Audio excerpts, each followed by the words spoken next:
All right, let's dive right in. We're about to take a journey into a world that's, well, it's everywhere. It's all around us. It's inside us, yet it's completely invisible to the naked eye. We're going to uncover the fundamental building blocks that make every living thing, well, alive. So let me ask you this. What do you and a simple leaf actually have in common? I know, it sounds like a weird question, right? But the answer gets to the very heart of what it means to be a living thing. Stick with me, because by the end of this, you'll know exactly what connects you to every single plant and animal on Earth. So, to find our answer, we have to shrink down, way, way down, and explore a hidden world. Let's start with something you see every day, a simple green leaf. But what happens when we look closer? I mean, much, much closer.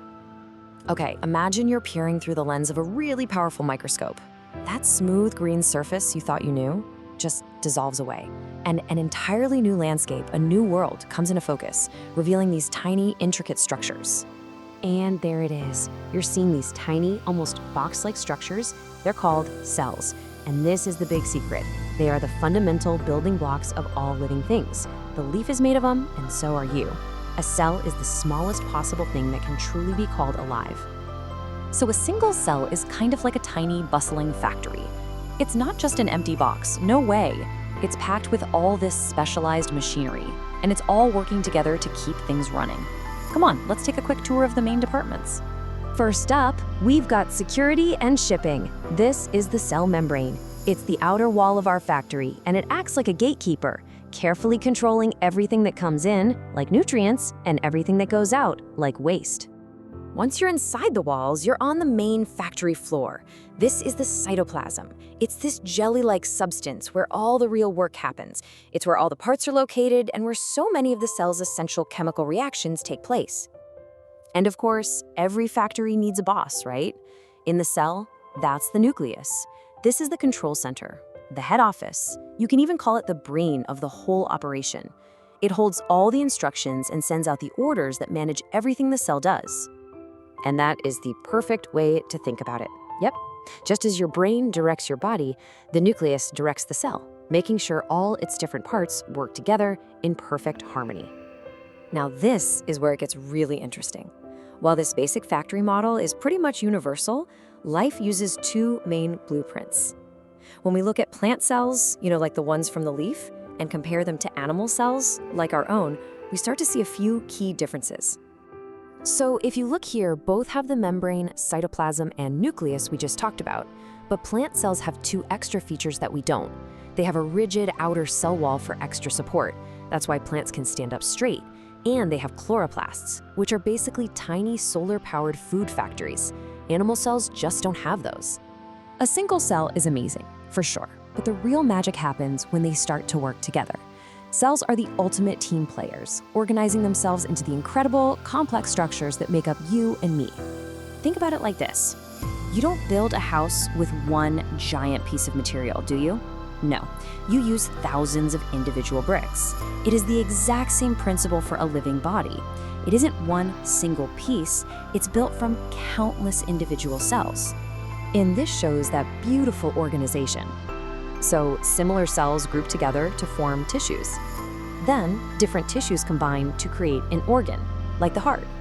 And multiple organs work together in an organ system, like your entire circulatory system, to get the big jobs done. And it all starts with just a single cell.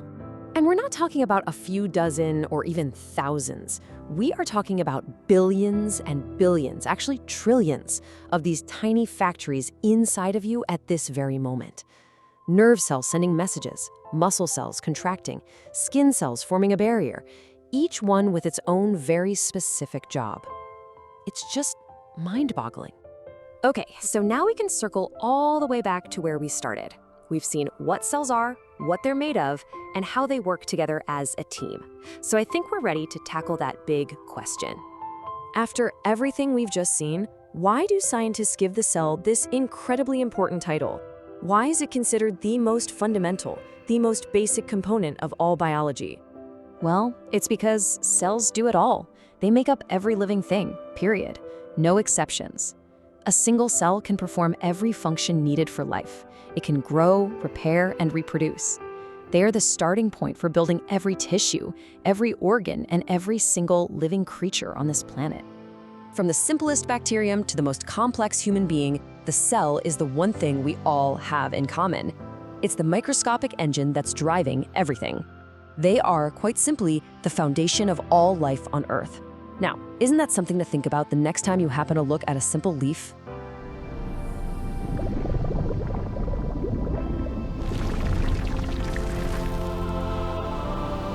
All right, let's get right to it. We're going to go straight to the heart of biology to tackle a huge question. What is it that makes living things, alive? The answer is way smaller and honestly way more amazing than you probably think. So to get us started, just think about this for a second.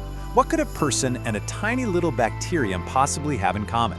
I mean, one is this incredibly complex being, and the other is about as simple as life gets. The answer is so simple, but it's also incredibly profound. They're both made of cells. That's it. Every single living thing, from the smallest germ to the biggest blue whale, is built using the same fundamental Lego brick. Okay, so how did we even figure this all out? It wasn't some single aha moment.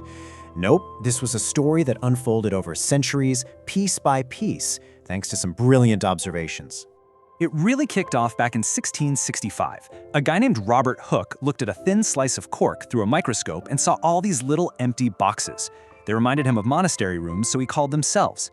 Then, just a few years later, Antony van Leeuwenhoek actually saw living, moving cells. He called them tiny animals, which is just awesome. But it still took another 150 years or so for scientists like Schleiden, Schwann, and Virchow to put all the clues together.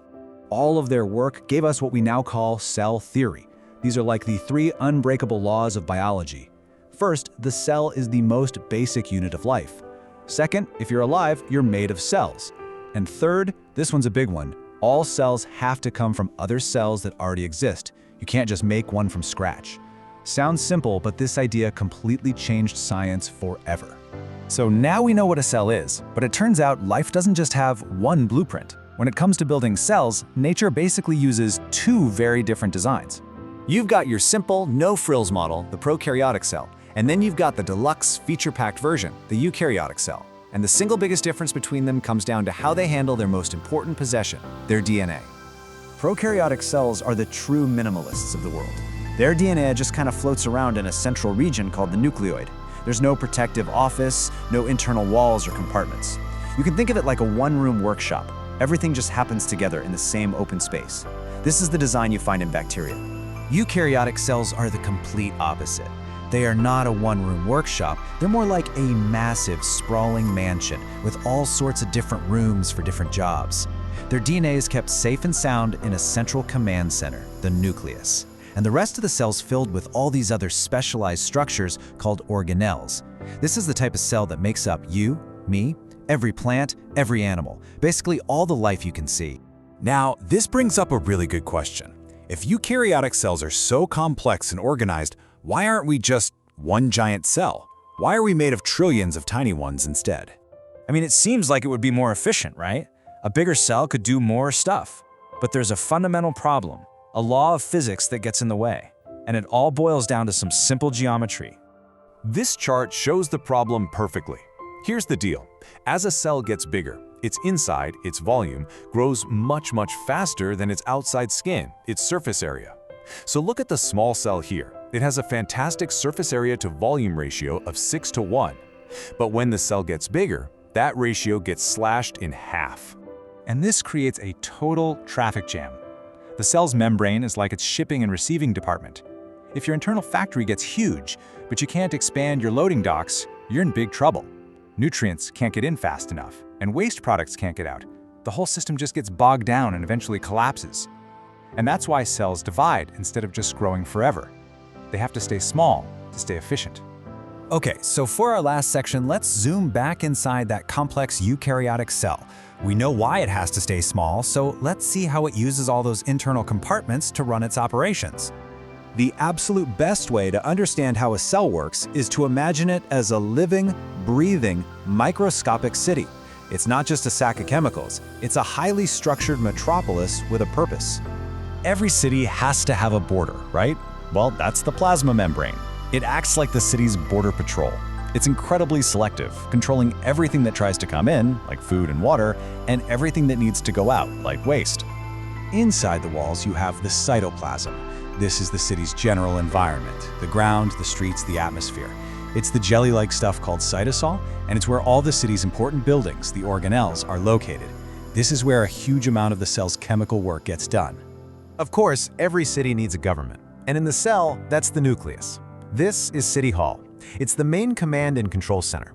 It protects the city's most valuable asset, the DNA blueprints, and sends out all the orders for running the entire operation. And finally, you've got the city's workforce, the ribosomes. Think of these as countless little factories scattered all over the city. They receive their building plans from the nucleus and get to work manufacturing proteins. And proteins do almost everything. They're the steel beams, the delivery trucks, the communication signals. They literally build and run the city.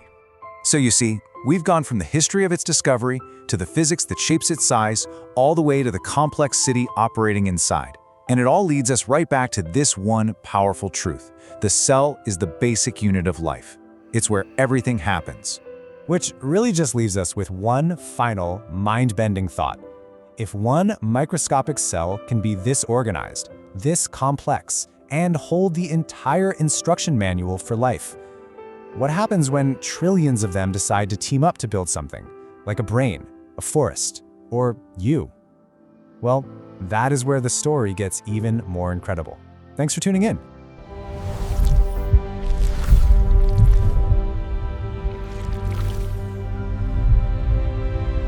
Have you ever wondered what you're really truly made of? Well, today, we're going to take a journey to the most complex and microscopic factory in the entire universe.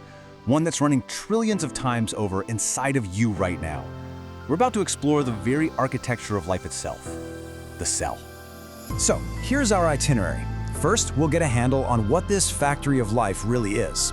Then, we'll look at the two main blueprints cells are built from. After that, we're taking a full tour of the factory floor, seeing how special models, like plant and animal cells, are different. And finally, we'll zoom all the way out to see how trillions of these tiny factories work together to build, well, you. All right, let's dive right in with the biggest question of all. What are we actually made of? And no, I'm not talking about stardust, even though that's a pretty cool answer too. I mean on a biological level. What's the single fundamental building block that constructs everything that is you? That's right, it's the cell. It is the absolute smallest piece of you that can be called alive. It's the tiny engine that runs all the processes that keep you going. From a single lonely bacterium to the massive, bustling civilization of trillions of cells that makes up a human, this is where life begins. Now, to really wrap our heads around this, we're going to use a simple analogy for our entire trip today. I want you to think of every single cell as its own tiny buzzing factory, a whole city in miniature, with a head office calling the shots, a power plant keeping the lights on, and assembly lines churning out products 24/7. Of course, just like in the real world, not all factories are built the same way. In the world of biology, there are two main blueprints for how you build a cell. On one hand, you've got your prokaryotic cells. You can think of these as kind of simple, open-plan workshops. The master blueprints, the DNA, are just kind of floating around in the middle of everything. But then you have eukaryotic cells. These are like massive, high-tech factories with different departments and a secure head office, a nucleus, where the precious DNA blueprints are kept safe and sound. And looking at them side by side really tells a story. The simpler prokaryotes, like bacteria, are small and super efficient. But eukaryotes, the cells that make up plants, animals, and us, are way bigger and so much more organized. They've got all these different internal departments, which we call organelles, and each one has a very specific job. That level of organization is what allows for the incredible complexity of life we see around us. All right, hard hats on, everyone. It's time to head inside one of these complex eukaryotic factories. We're going to get a look at how all these different departments work together to keep the whole operation humming along. Here's what's on our tour schedule. We're going to start at the top in the head office where all the big decisions get made. Then we'll check out the power plant that generates all the energy.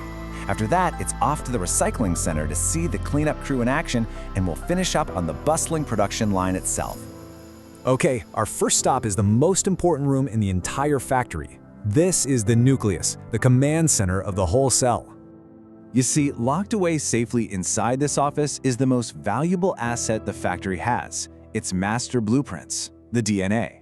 The nucleus reads this DNA to issue orders that control literally everything, from daily operations and energy use to massive decisions like when to grow or even when to create a whole new factory. It is the ultimate CEO. But hey, what good is a CEO in a corner office if the lights are out? Every factory needs power.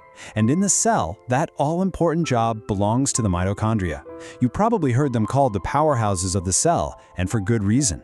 These amazing little organelles are like tiny power plants. They take in fuel, like the sugars from the food you eat, and they convert it into a special, high-energy molecule called ATP. You can think of ATP as the factory's cash. It's the energy currency that pays for every single activity in the cell. Without ATP, everything grinds to a halt.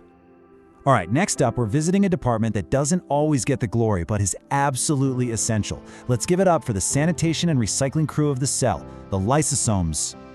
I mean, think about it. A factory that's clogged up with garbage and broken equipment isn't going to be in business for long. That's where lysosomes come in.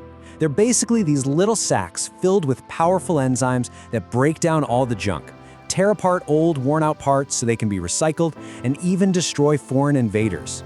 They are the cleanup crew, and without them, the factory would drown in its own waste. So we've seen the standard factory layout, but what about custom models? Well, that same basic eukaryotic blueprint gets modified for different jobs. And the best examples are the differences between plant and animal cells. You can spot a few major upgrades in the plant cell model right away.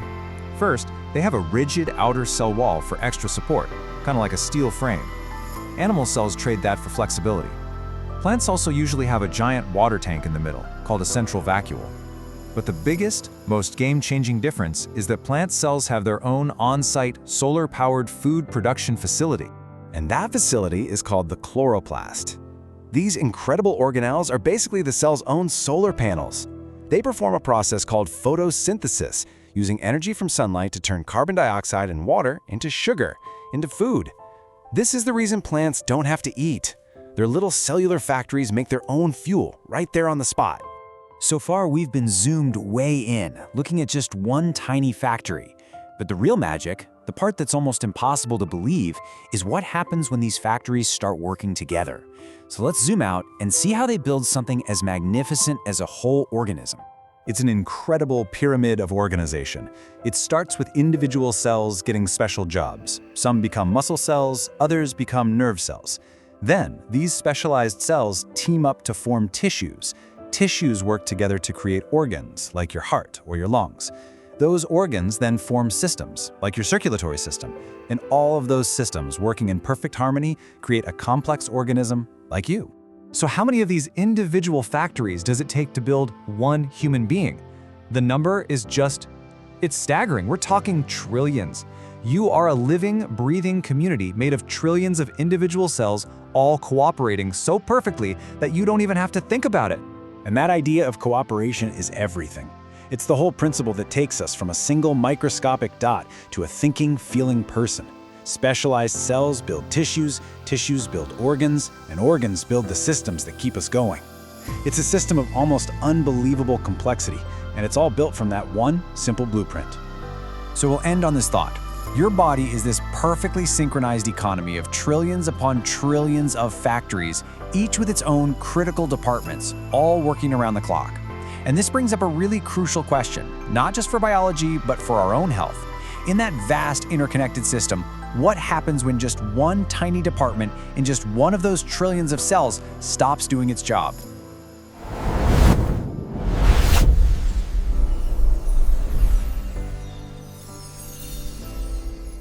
Have you ever just stopped and wondered how your own body, this unbelievably complex machine, actually works? It's not just some random collection of parts, It's a beautifully, almost perfectly organized system. So let's dive in and see how it all comes together, starting from the tiniest building blocks all the way up to you. And that brings us to the really big question we're going to tackle. How on earth is it possible that life starts with something totally microscopic and then builds itself up into a living, breathing, thinking person? It almost feels like magic, right? But the secret, it isn't magic at all. It's all about organization. And here's our game plan. Think of it like we're climbing a ladder of complexity, and it has 4 main rungs. We're going to start at the very bottom with a cell, then build our way up through tissues, then organs, and finally the entire organ systems that keep you going every single day. Let's jump in at the foundation. So our first stop is the cell. The best way to think about it is like a single brick in a giant house. You just can't build anything without that first brick, and every single living thing on this planet relies on them. Okay, so just to give you a sense of scale here, how many of these bricks do you think you're made of? Hundreds? Thousands? Not even close. You are built from trillions of cells. Trillions. Each one is like a tiny little worker with its own specific job to do. The scale is it's absolutely mind-boggling when you think about it. And here's the most important thing to remember. A cell is the smallest possible thing that we can officially call alive. It is the fundamental unit. Just like a single brick is still, a brick, a single cell is the smallest, most complete unit of life. Now, some organisms, like bacteria, are perfectly happy just being one single cell. We call them unicellular. But for complex critters like plants, animals, and us, one cell just isn't going to cut it. We're multicellular, which means we're made of countless cells that all have to cooperate. And that cooperation, well, that brings us to our next level up. Okay, so a single cell is great, but to do the bigger, more complicated jobs, you need a team. It turns out, cells with similar skills can band together to become way more powerful and efficient than they could ever be on their own. And this team of cells, it has a name. It's called a tissue. A tissue is just a group of similar cells all working together on one specific job, becoming true specialists at whatever it is they do. Think about it like this. All the cells in your muscle tissue have one single job: to contract and create movement. That's it. And all the cells in your nervous tissue are designed for one purpose: to zap electrical signals around and carry messages all through your body. That's what I call teamwork on a cellular level. Okay, so we've got our teams of specialized cells, our tissues. But what happens when you need to pull off a really complex task, something that requires a bunch of different skills? Well, that's when you bring different teams together to form our third level, organs.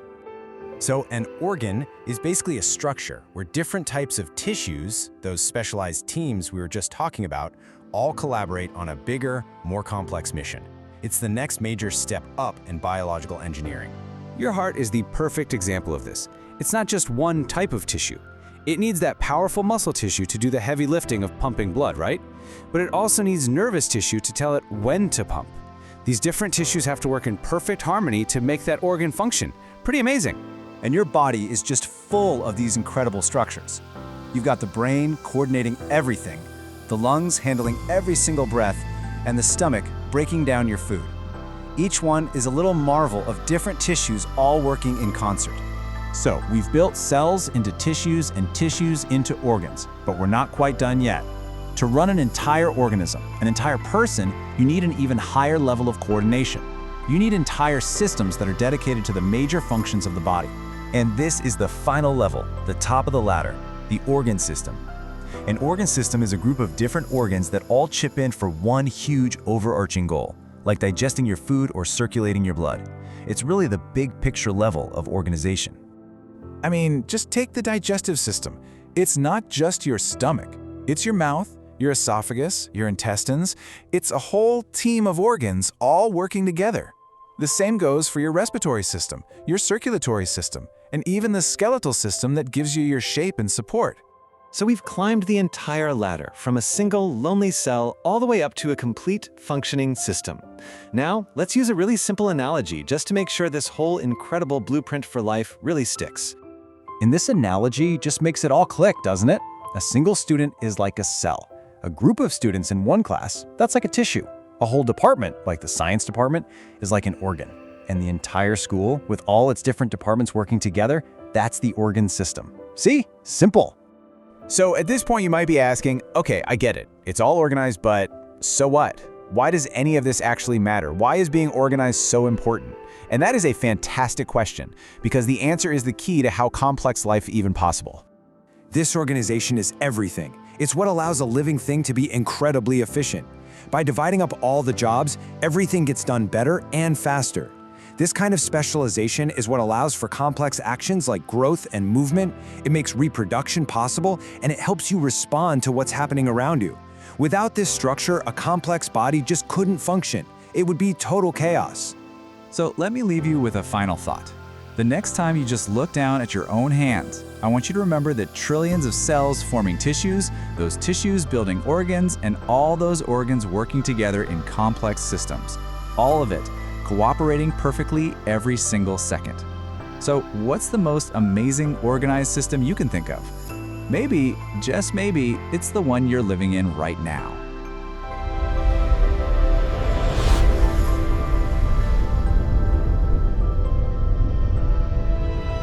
So today, we're diving into the secret blueprint that powers every single plant on Earth.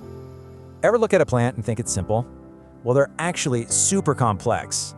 So come on, let's take a trip through a plant and see what we find. You know, just like us, plants have different parts that all have to work together. We're going to start with the part you don't see, the part hidden under the ground. So, roots have two huge jobs. They're both an anchor and a sponge. And get this, some veggies we eat are actually the plant's roots, full of stored food. Okay, so how does all that water and food get around? Enter the stem. It's basically a highway, moving good stuff up and down the plant. And yep, some foods like potatoes are actually special stems that store energy. Now this is where the real magic happens. The leaves are basically little food factories. It's all done through a process called photosynthesis. That's what fuels the whole plant. This all happens thanks to chlorophyll. That's the green stuff that soaks up sunlight. And flowers? They're not just pretty faces. They're all about making new plants. They use those bright colors and nice smells to get help from bees and butterflies. In fact, a lot of the fruits we eat started out as just a simple flower. So how do all these parts pull it off? Well, it's all about teamwork, really. It all kicks off with the roots soaking up water from the soil. Then the stem acts like an elevator, shooting that water all the way up. Those leaves then whip up a meal using water, sunlight, and air. And finally, the flowers get to work making sure there will be more plants later.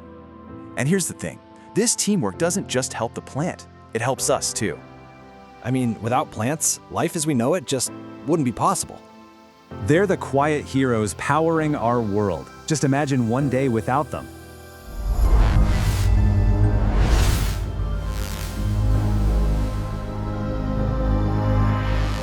You know, right now, at this very moment, there's an entire invisible world living and breathing all around you. It's even inside of you. It's this hidden universe that shapes, well, pretty much everything, from the food we eat to the air we breathe. So let's pull back the curtain and take a look at its secrets. And our journey into this invisible world, it starts with a simple kitchen mystery. You've probably seen this happen 1,000 times. How does a small, kind of dense ball of dough suddenly puff up and become a big, light, fluffy loaf of bread? Well, the secret isn't exactly magic. It's actually the incredible hard work of microorganisms. So what is this secret ingredient, really? Let's get into it. Okay, so what are we even talking about here? A microorganism, or you might hear it called a microbe, is a living thing that is so ridiculously tiny it makes a single grain of sand look like a mountain. You absolutely cannot see them with your naked eye. You need a powerful microscope just to get a peek into their world. And here's the part that's kind of mind-blowing. They are everywhere. I mean it. They're floating in the air you're breathing right now, swimming in water, and packed into the soil under your feet. Get this, there are more microbes in a single teaspoon of soil than there are people on the entire planet. Just think about that for a second. All right, so now that we know what they are and that they're all over the place, it's time to meet the main players in this invisible drama. And this is where the story gets really interesting. See, microbes aren't just one thing. They have this dual nature. They can be our greatest allies, like the helpful bacteria that help us make delicious foods like cheese and yogurt.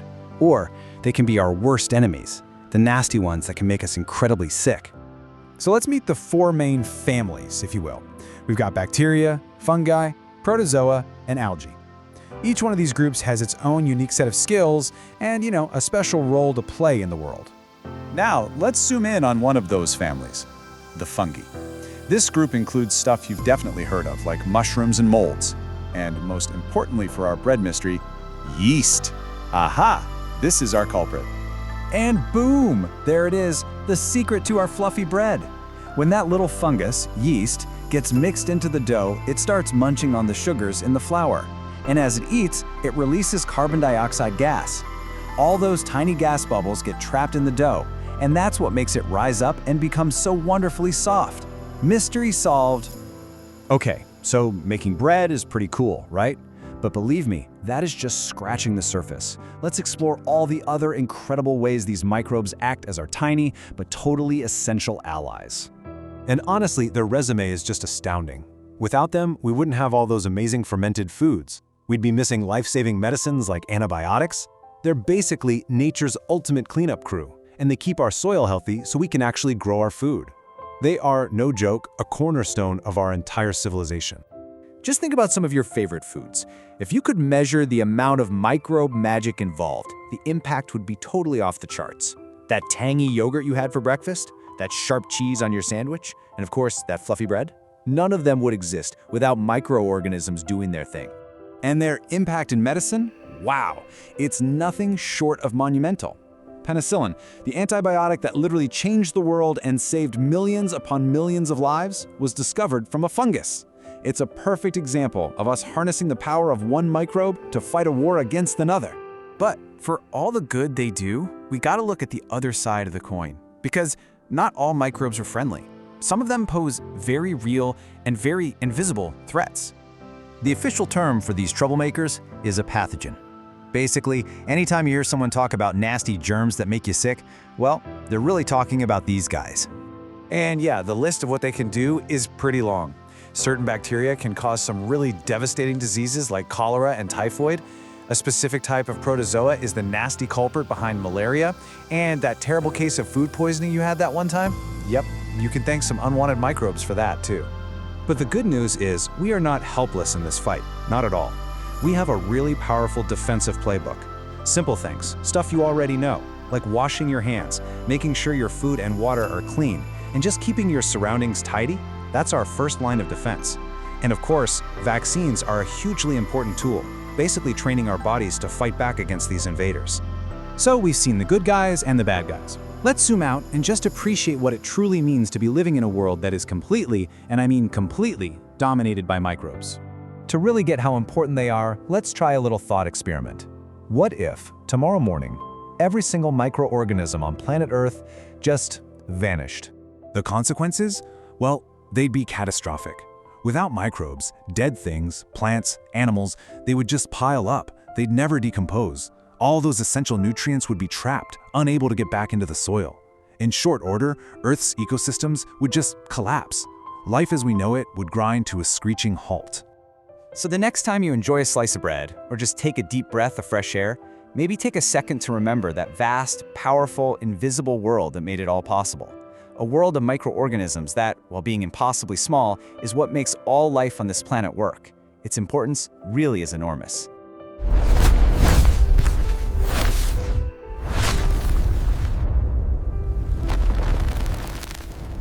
All right, let's embark on a little journey together. We're gonna explore the absolute basics of, well, everything. We're gonna figure out the one thing that connects you, the air you're breathing right now, and even the screen you're looking at. Ready? Let's get into it. So let's start with a puzzle. What on earth could a book, the air all around you, and, well, you possibly have in common? It sounds like a riddle, right? But the answer is actually pretty profound, and it's the key to understanding, literally, the fabric of our universe. And this is where we meet our guide for today, Aryan. He asks his teacher, Miss Mira, a really simple but huge question. What is all this stuff around us actually made of? It's a question kids ask all the time, but it's also a question that has driven science for, forever. It's the absolute starting point. And Miss Mira gives him this perfect, simple answer. She says, everything around us is made of matter, and matter is just anything that has mass and occupies space. That's it. Just two things. It has some weight to it, and it takes up room. That's the foundation for everything we can see and touch. So remember our riddle? A book, the air, and you? The answer is, you're all made of matter. It's that simple. You all have mass, or weight, and you all take up space, which is volume. It's the one thing that connects, well, pretty much everything. Okay, but hold on. A rock is obviously not the same as a glass of water, right? And that's totally different from the air. So if it's all matter, what's the deal? Well, let's join Arian as he heads into the lab to explore the three main forms or states that matter can be in. First up, we've got solids, like a piece of chalk or the chair you're sitting on. They have a shape that doesn't change and a volume that doesn't change. Why? Because the tiny little particles inside are packed together super tightly. They're basically holding hands and not letting go, which gives it that hard, rigid structure. Then we have liquids. Think about pouring water into a glass. It has a set amount of space it takes up. That's its fixed volume. But it doesn't have its own shape, does it? Nope, it takes the shape of whatever you pour it into. That's because its particles have a bit more freedom. They can wiggle around and slide past each other. And last but not least, gas. Imagine blowing up a balloon. The air inside doesn't have a fixed shape or a fixed volume. It just spreads out to fill the entire balloon. That's because the particles in a gas are just going wild. They're super far apart and zipping around all over the place, filling up whatever space they can find. So here's a quick cheat sheet to see it all at once. Solid, fixed shape, fixed volume. Liquid takes the container shape but has a fixed volume. Gas fills the whole container, so no fixed shape or volume. It really all just comes down to how much freedom those little particles inside have to move around. Okay, so I keep talking about these particles. What's the story there? We can't see them, right? This is where we have to zoom in, way in, to the unseen world inside matter. Because understanding this is the secret to everything we've just talked about. So here are the secrets of particles. Rule 1, everything, and I mean everything, is made of tiny particles. Rule 2, these particles are always moving. Even in a solid rock, they're constantly vibrating in place. Rule 3, they're attracted to each other, like tiny magnets. And here's the kicker. It's the tug of war between their movement and their attraction that decides if something's a solid, a liquid, or a gas. That's it. All right, so Arian gets the whole solid, liquid, gas thing. But then he has another question. Can matter change? Can it go from one state to another? And the answer is yes, absolutely. But it leads us to two totally different kinds of changes, or transformations. Let's start with what we call a physical change. The classic example is melting ice. You've got a solid ice cube, you add some heat, and it turns into liquid water. But here's the really important part. It's still H2O. It's still water. Nothing new was made, it just changed its form. And you see this everywhere. Boiling water? That's just water turning into a gas called steam. Still water. Tearing up a piece of paper? Still paper, just smaller. The big idea with the physical change is that you don't create anything new. And a lot of the time, you can even reverse it, right? You can freeze that water right back into an ice cube. But what about when you do something more dramatic? What if, instead of cutting that paper, you burn it? Now that feels different, doesn't it? Something fundamental has changed. You can't just put it back together again. That, my friends, is a chemical change. When you burn paper, it's gone. What you have left is ash and smoke, totally new substances. It's like when iron rusts. That rust isn't iron anymore. It's a new thing called iron oxide. Or when you cook an egg, you can't go back. The main idea here is that a brand new substance is formed, and these changes are pretty much permanent. So let's put it all together. A physical change? The stuff is still the same stuff, it just looks different. Think ice to water. A chemical change? You've created something brand new. Think paper to ash. Getting this difference is honestly a huge step in really understanding how the world works. So now that Arian and you understand all this about matter and change, the world starts to look different. It's like you've been given a pair of science goggles. You can suddenly see all these amazing processes happening that were just hiding in plain sight before. And that's really the magic of it, isn't it? It's not just about memorizing facts. It completely changes how you see things. A puddle drying up on a hot day, a log crackling in a fire, those aren't just random events anymore. They're part of this huge, incredible, and totally understandable scientific story. And that's really the big takeaway here. Just a few simple ideas about matter, particles, and change give you this powerful new way to see the world. It's a lens that shows you the hidden machinery behind, well, everything. It's the one story that ties it all together. So I'm going to leave you with a challenge. As you go about the rest of your day, what invisible changes are you going to spot? When you see steam rising from your tea, will you think, hey, that's a physical change? Or when you see toast browning, will you know that's a chemical change happening right there? The story is unfolding all around you. You just have to know how to look.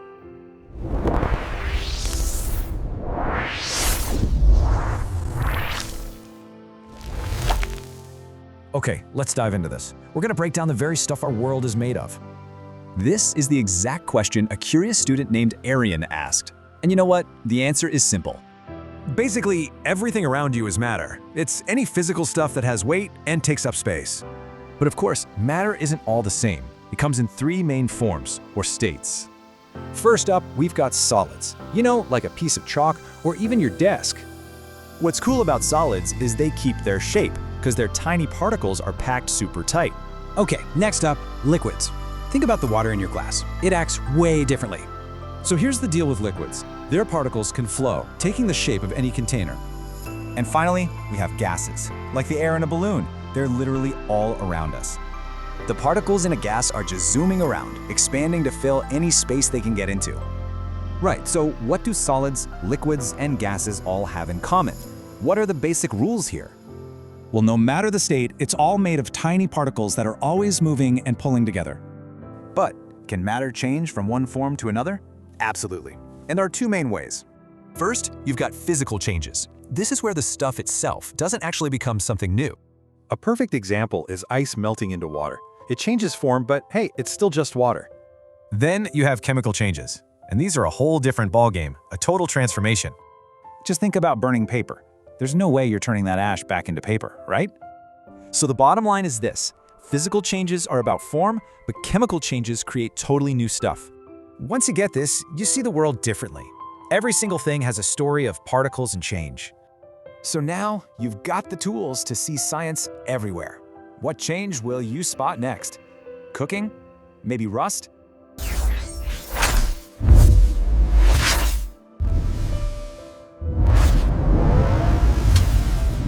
You ever just stop and wonder about the science behind really simple things? Like what actually happens when you kick a ball? Well, today we're gonna break down the basic physics that makes pretty much everything around us move, and we're starting with that one simple kick. It all kicks off with a simple question, right? The kind we've all asked. A boy named Arav is in the park, he kicks a football, and he wonders, hey, why did the ball move? And that one little question, believe it or not, unlocks this entire world of science. And the answer from his sister Ria is so simple, but it's also one of the most powerful ideas in all of science. It all comes down to a single word: force.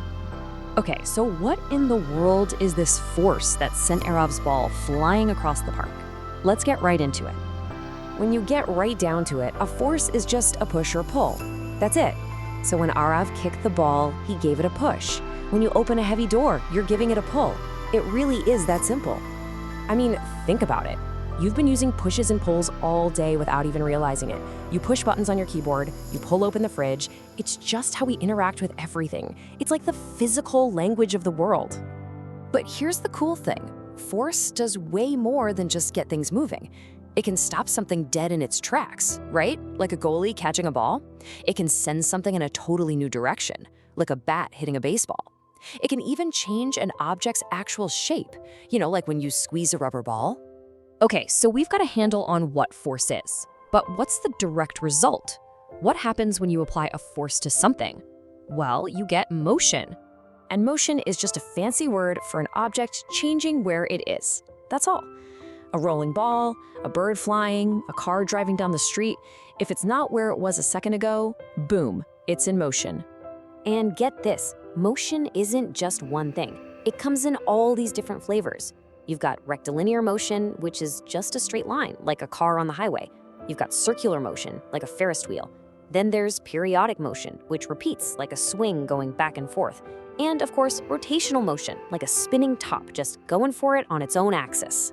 All right, this is all making sense, right? Force creates motion. But wait a minute. That kind of brings up a new question, doesn't it? Where does the ability to even apply a force come from in the first place? And funnily enough, Arav kind of stumbled onto the answer himself. After running around for a while, he got tired. He couldn't kick the ball anymore. Why? Because, as he said, he just didn't have the energy. And there it is. That's the secret ingredient. Energy is the ability to do work. And kicking a ball, that's work. Energy is the fuel in the tank. Without it, you can't push, you can't pull, absolutely nothing happens. And you know, energy is literally all around us, all the time, in different forms. The sun warming your skin, that's heat energy. The light that lets you see everything, light energy. The fact you can hear my voice right now, that's all thanks to sound energy. So where's all this energy coming from?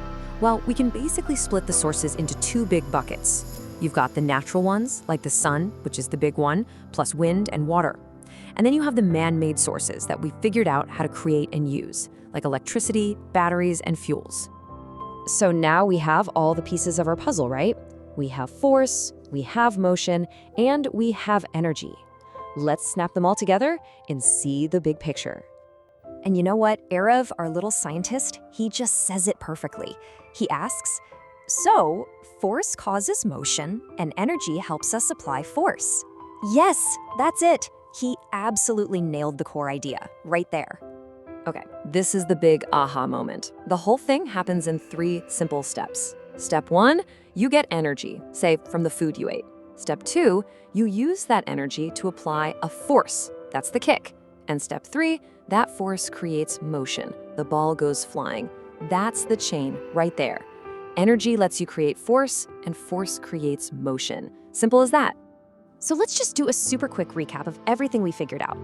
Force is a push or a pull. That causes motion, which is just movement.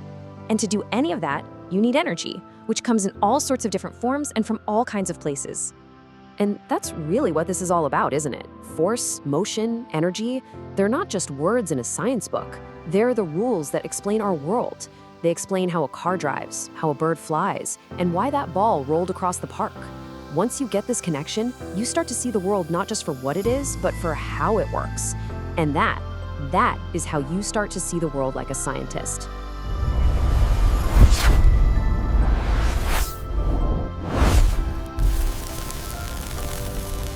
Have you ever just looked around and wondered, how does any of this stuff actually work? Well, that's exactly the question a young girl named Mira had one evening. And her simple curiosity about light and electricity is going to be our guide as we explore the invisible forces that power our whole world. So these are Mira's questions, and they're bigger than they sound, right? They get right to the heart of how everything functions. From the sunset she was watching to the lamp in her room, the answer to both questions starts with one single, incredibly powerful idea. And yep, that big idea is energy. Before we can figure out why a light flicks on or a fan grinds to a halt, we have to get a handle on what energy is. It's kind of like the invisible fuel that drives almost everything happening around us, all the time. So what exactly is energy? The classic textbook definition is the ability to do work. Now that sounds simple, but let's just pause on what it really means. Without energy, there would be no movement, no growth, no light, no sound. I mean, absolutely nothing. It's the fundamental power source for the entire universe. Here's a great way to make that huge definition feel a little more personal. Mira's brother, Arjun, just nailed it. It's like this. A car needs fuel to go, right? Well, we need food. That food becomes the energy our bodies use for absolutely everything, from running around and playing to just thinking. Okay, so we've got a grip on what energy is, but what does it actually look and feel like? And where does it all come from? Let's start unpacking the different forms it takes and all the places we get it from. You see, energy isn't just one thing. It shows up in all these different disguises. We feel it as heat from a warm cup of tea. We see it as light pouring from a lamp, which is the only reason we can see anything at all. And we hear it as sound, which is really just energy making the air vibrate. We're literally surrounded by these forms of energy every single day. So, where does all this energy come from in the first place? You can really sort it into 2 main buckets. In one bucket, you have nature's powerhouses, the sun, our biggest source by a long shot, plus wind and water. And in the other bucket, there's the energy we've figured out how to create and control. You know, like electricity, the power we store in batteries, and all that chemical energy packed into fuels. All right, now that we've got the big picture on energy, let's zoom right in on the part that sparked Mira's first question, light. It's not just something that lets us see. It's a totally fascinating form of energy with its own special rulebook. And this is the key takeaway right here. Light is energy. It's just a very specific type of energy that our eyes are designed to detect. Without it, our world would be pitch black, and our sense of sight would be pretty useless. And just like energy in general, light comes from different places. You've got the huge natural sources like our sun and all those distant stars, which are basically giant light factories. And then you have the artificial or man-made sources we rely on every day. We're talking about the light bulbs in our houses, the candles on a cake, or the flashlight used when the power goes out. Oh, this is another great question from Mira. When she looks in a mirror, she's seeing herself right now in real time. How does that even work? To figure this out, we need to understand one of the coolest tricks that light can do. This trick is called reflection, and it works in 3 simple steps. First, light from a source, let's say a light bulb, shoots out and hits your face. Then, that light bounces off your face and travels to the mirror. Finally, the mirror bounces that same light right back into your eyes. So what you're seeing is a pattern of light that is a perfect live-action image of you. So what happens when something gets in the way of that light? Well, you get a shadow. And a shadow isn't really a thing on its own. It's just an area where light is being blocked. An object gets in light's way, and the space behind it becomes a dark patch. It's just an absence of light. So, we've talked about energy, light, reflection, and shadows. And here's the best part. These aren't just ideas in a textbook. This is the operating manual for the world around us. And once you know the rules, you start seeing them in action absolutely everywhere. And that is exactly what Mira started to do. She began connecting the dots. That fan spinning around, that's not magic, it's electrical energy doing its job. The glowing light bulb is just turning that electricity into light energy. And the sun, it isn't just a bright spot in the sky, it's blasting our planet with both heat and light energy. See, it's all connected. And really, that's the beauty of it all. Science isn't about memorizing a bunch of facts. It's a tool for understanding. It gives you the power to look at something simple, like a shadow on the wall or your own reflection, and see the incredible physics playing out right there. So next time you flip a light switch, think about it. You're not just turning on a light, you're witnessing an amazing transformation of energy.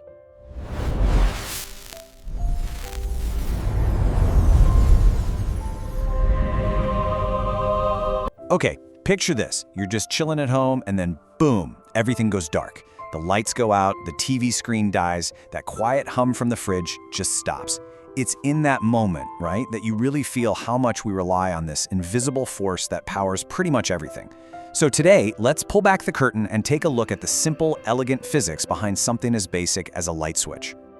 You know, this simple question, it's really the core of what we're talking about. Why does a light turn on in the first place? And just as important, what makes it go off? Well, it's not magic, I promise you. It's all about understanding the invisible journey that electricity takes, a journey that has some very specific and, honestly, pretty fascinating rules. So before we can even follow that journey, we kind of have to know what's doing the traveling, right? At its heart, electricity is just a flow of energy. It's carried by these tiny little charged particles, and it's the invisible workhorse that powers our entire world, from gigantic data centers all the way down to the phone in your hand. And that's the real puzzle, isn't it? This energy can't just, teleport from a power station into your laptop. It needs a path, a kind of dedicated superhighway to get from point A to point B. So, what does this electrical highway actually look like? How is it even built? And that brings us to one of the most fundamental ideas in all of physics, the circuit. This is it.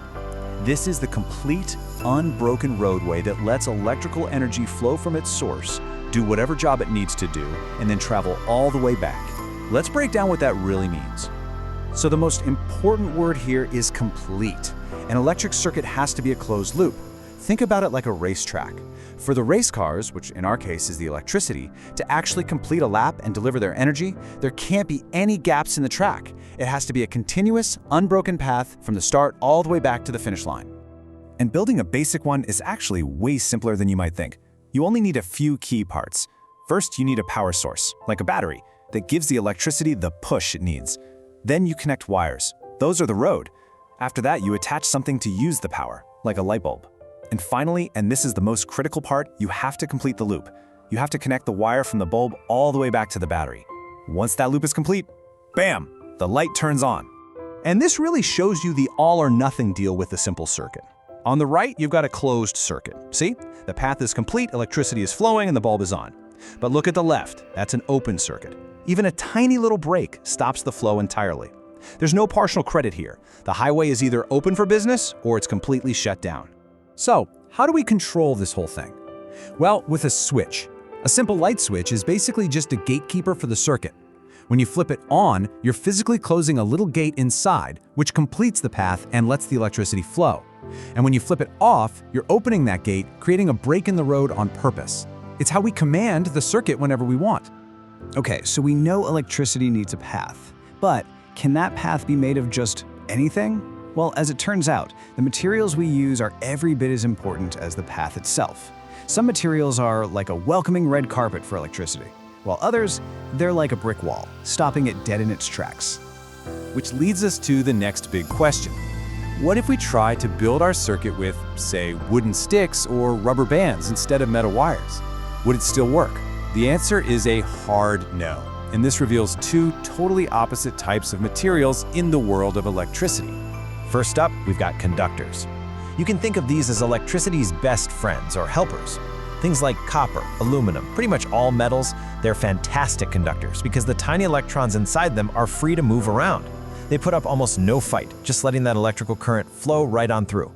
And you can see this perfectly with a little experiment. If you create a small gap in your circuit and then stick a metal spoon in that gap, the bulb lights right up. The spoon basically becomes part of the wire, bridging the gap and proving that metal is a very willing helper for electricity. Now, on the complete other end of the spectrum, we have insulators. These are the blockers. Their electrons are held on super tight so they can't move around freely. That makes it almost impossible for electricity to get through them. They're like a permanent roadblock. So, let's go back to our experiment. If we take out the spoon and put a piece of plastic in the gap instead, nothing happens. The bulb stays off. That plastic acts like a dead end, creating an uncrossable break in the circuit and stopping the flow of electricity cold. So this gives us a nice little cheat sheet for the rules of the road. On one side, you've got your conductors, the helpers, mostly metals. On the other, your insulators, the blockers, things like plastic, rubber, wood, and glass. This fundamental difference between helpers and blockers is what makes our entire electrical world tick. But it's also what keeps us safe. So why is this difference so important? I mean, why do we need both of these things? It's not just about making devices turn on, it's about making them work safely. Let's connect all this back to our everyday lives. It sounds a little weird at first, doesn't it? If insulators just block electricity, why would we even use them? The answer is simple, and it's incredibly important. They protect us. Electricity is a powerful force, and if it's not controlled, it can be really dangerous. Insulators are our shield. And here is where it all clicks into place. Just think about any electrical cord you have lying around. The metal wire on the inside, that's the conductor, the highway doing all the work. But that plastic or rubber coating on the outside, that's the insulator. It keeps all that powerful electricity safely locked inside the wire, so you can pick it up and plug it in without getting a dangerous shock. So let's do a quick recap. What are the big ideas here? We've learned that electricity needs a complete, closed loop, a circuit, to flow at all. That energy comes from a source, like a battery, which gives it a push. It travels along a path made of conductors, like metal wires, and, crucially, it's all kept safely contained by insulators, like plastic, which stop the flow where we need them to. It's a simple and, honestly, a really elegant system. And that really brings us to a final thought. Now that we understand the basic rules of the road for electricity, kind of makes you think, doesn't it?